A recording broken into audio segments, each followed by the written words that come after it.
Morning, folks. This is Deb, and it's really early here in the Mermaid Lounge, but we're going to have some fun today. And I even had to break out my handy dandy little calculator yesterday to get this video all set up. So we're going to talk about Harris and Trump by the numbers. Okay. All right. So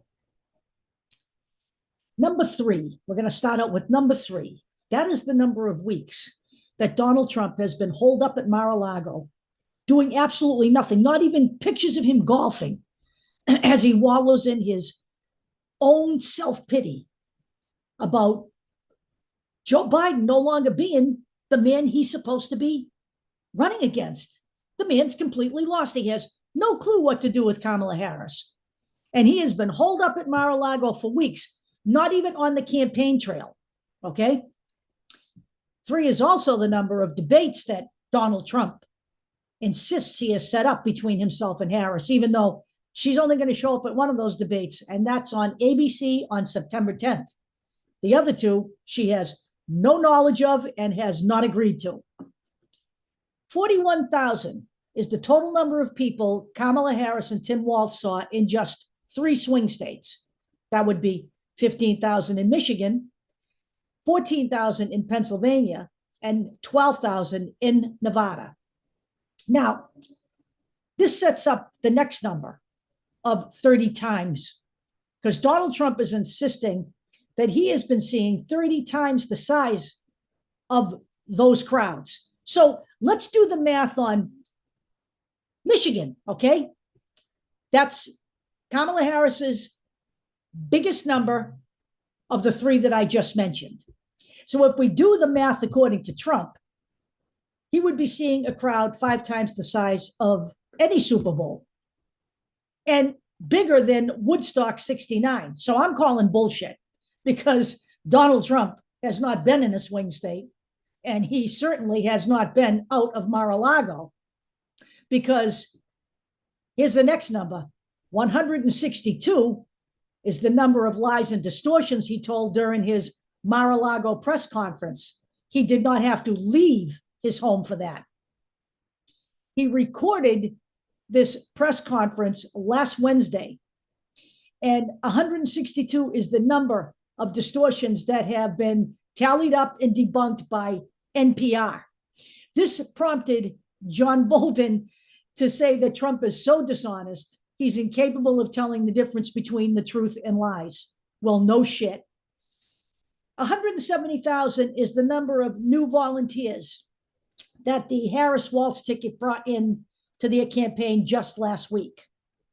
95 is the number of years that the League of Latin American Citizens, or LULAC, has gone without endorsing a presidential party ticket. Now, LULAC is the biggest and the oldest Latin American civil rights organization in the nation. They broke with that 95-year tradition and endorsed Harris-Walz. 11 million is the estimated number of immigrants that Donald Trump plans to deport after, of course, he rounds them up and puts them in camps.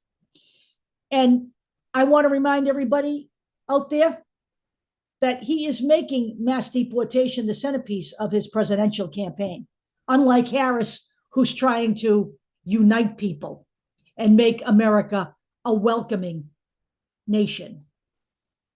12 is the number of people who have caused Donald Trump great confusion. He has confused Marla Maples with E. Jean Carroll, Nikki Haley with Nancy Pelosi. They're not even close. Barack Obama with Joe Biden, Jimmy Connors with Jimmy Carter, and Willie Brown with Nate Holden. $7.8 trillion is the crippling amount that Donald Trump added to the national debt while he was president. And while some of that can be attributed to the pandemic, the rest of it can be contributed to his tax cuts to billionaires, which, by the way, is causing effectively a $23,000 increase in taxes for every American in this country. 300,000 is the number of Americans who died unnecessarily during the COVID pandemic because Donald Trump deliberately mishandled the response to that pandemic for political gain. This has been confirmed by worldwide studies, and some studies put the number as high as 500,000. I want everybody to think about that, because this will not be the last pandemic we see with global warming taking hold of the world. 168 million are the number of women in this country, and they have been reduced to second-class citizenship because Donald Trump stacked the Supreme Court to overturn the 50-year precedent of Roe v. Wade, giving women control of their own bodies. 249 is the number of years that men have been at the helm of the nation. Women are now more than 50% of the US population, and it is our time. It is our time for representative government. So let's make sure that Kamala Harris is sitting in the Oval Office on July 4th, 2026, when we celebrate our 250th birthday. And in order to do that, we will need 70% of registered Democrats to show up at the voting booth in November and put Kamala Harris in a landslide victory. Because if we make the numbers too big to rig and too high to deny, Donald Trump and his henchmen can't contest the results of the election.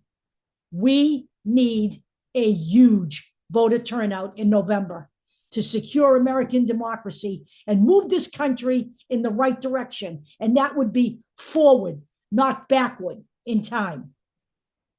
I hope you guys have a great Monday, and I'll talk to you all later.